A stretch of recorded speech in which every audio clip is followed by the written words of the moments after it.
नमस्कार दोस्तों। अभी हमारी आपकी लड़ाई कोरोना वायरस से चल ही रही थी कि टोमेटो फ्लू नामक एक नई बीमारी ने देश में दस्तक दे दी है। केरल राज्य से ये बीमारी शुरू होकर देश के अलग अलग राज्यों ओडिशा, तमिलनाडु, हरियाणा और उत्तर प्रदेश में फैल चुकी है। पहली बार में आपको लग रहा होगा कि ये बीमारी टमाटर से होने वाली कोई बीमारी है और आप प्लान कर रहे होंगे कि टमाटर ना खाए जाएं या टमाटर फेंक दिए जाएं। लेकिन दोस्तों, आपके फ्रिज में नज़र आने वाले टमाटर या सब्जी मंडी में रखे हुए टमाटर से इसका कोई लेना देना है नहीं है। इसलिए कृपा करके टमाटरों को खाते रहें और टमाटरों को ना फेंकें। इस फ्लू में शरीर के अलग अलग हिस्सों पर टमाटर जैसे सुर्ख लाल रंग के फोड़े उभरने लगते हैं। शुरुआत में इन फफोलों का आकार छोटा होता है, लेकिन धीरे धीरे ये बड़े होने लगते हैं और बिल्कुल छोटे लाल टमाटर की तरह नज़र आते हैं। यही वजह है कि केरल के कुछ स्थानीय लोगों ने इस बीमारी को तक्काली पनी का नाम दे दिया। तक्काली पनी दोस्तों एक मलयाली शब्द है जिसका अंग्रेजी में अर्थ होता है टोमेटो फ्लू। केरल में किसी भी नई बीमारी को इस प्रकार के नाम देने का एक पुराना चलन है। टोमेटो फ्लू किसी अलग या नए तरह की बीमारी नहीं, बल्कि एक हाथ, पैर और मुंह की बीमारी है। इसे अंग्रेजी में हैंड, फुट, माउथ डिजीज कहते हैं। HFMD, कॉक्सैकी वायरस और एंटेरोवायरस इन दो वायरस समूहों के द्वारा होती है। इस बीमारी में यूजुअली छोटे बच्चे चपेट में आते हैं। उनके हाथ, पैर और मुंह में ये लक्षण आते हैं, इसलिए इसे हैंड, फुट और माउथ डिजीज कहते हैं। यह रेस्पिरेटरी ट्रैक्ट के द्वारा फैलती है और हाथ, पैर और मुंह में अल्सर कर देती है। इससे सबसे ज़्यादा मुंह के अंदर लाल लाल छाले बन जाते हैं। 10 साल से छोटे बच्चों में अधिकतर संक्रमण देखे गए हैं। सबसे पहले फीवर आता है, गले में दर्द और बच्चा चिड़चिड़ा हो जाता है। इससे हाथ, पैर और मुंह में फफोलेदार दाने बन जाते हैं। मुंह में जीभ, तालू और गाल के अंदर भी दाने देखे जाते हैं।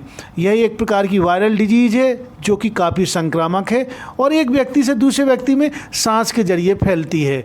लेकिन ये उतनी गंभीर बीमारी नहीं है जितनी फ़िलहाल कोरोना थी। लेकिन फिर भी वायरस के अंदर एक देखा गया है गुण कि वायरस म्यूटेट होते रहते हैं, अर्थात वायरस अपने रूप बदलते रहते हैं। इसलिए मॉलिक्यूलर बायोलॉजिस्ट, वायरोलॉजिस्ट लगातार इस बात को देख रहे हैं कि कहीं कोई वायरस म्यूटेट करके और कोई ख़तरनाक वायरल स्ट्रेन में तब्दील ना हो जाए। इसके लक्षणों की अगर हम बात करें तो इसके लक्षण जैसे बाकी वायरल संक्रमण होते हैं उन्हीं की तरह, अर्थात हल्का बुखार आना, फिर भूख न लगना, थकान महसूस करना, गले में खराश जैसे लक्षण होते हैं। बुखार के 2-3 दिनों के बाद आमतौर पर जीभ, मसूड़े, गालों के अंदर, हथेली और एड़ियों पर छोटे छोटे टमाटर की तरह लाल छाले या फफोले निकल आते हैं।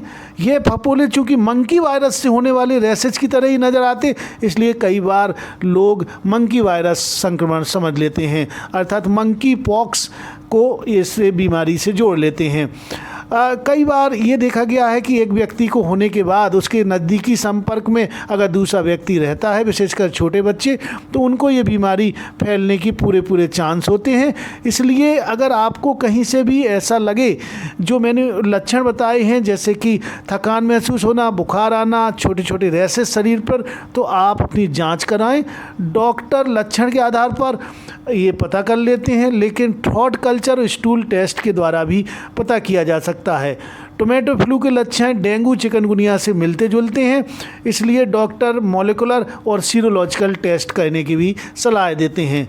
कुल मिला के अगर आप अपने आसपास साफ़ सफाई रखें, खाने पीने के अलग बर्तन रखें, साफ बिस्तर, कपड़े आदि का ध्यान रखें, पर्सनल हाइजीन मेंटेन रखें, अगर किसी व्यक्ति को संक्रमण हो जाए तो उस व्यक्ति को क्वारंटाइन कर दें और अपनी एक दूरी बना के रखें, तो हम इस बीमारी से बच सकते हैं। ना केवल बच सकते हैं बल्कि दूसरों को भी बचा सकते हैं।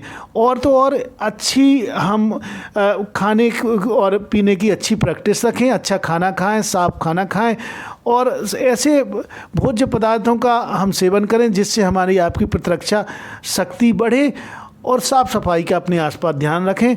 दोस्तों, जागरूकता ही सबसे बड़ा अस्त्र है जिससे हम बीमारियों से बच सकते हैं। साफ़ सफाई और जागरूकता को मिला के हम न केवल अपने आप को बल्कि पूरी सोसाइटी को इस बीमारी से बचा सकते हैं।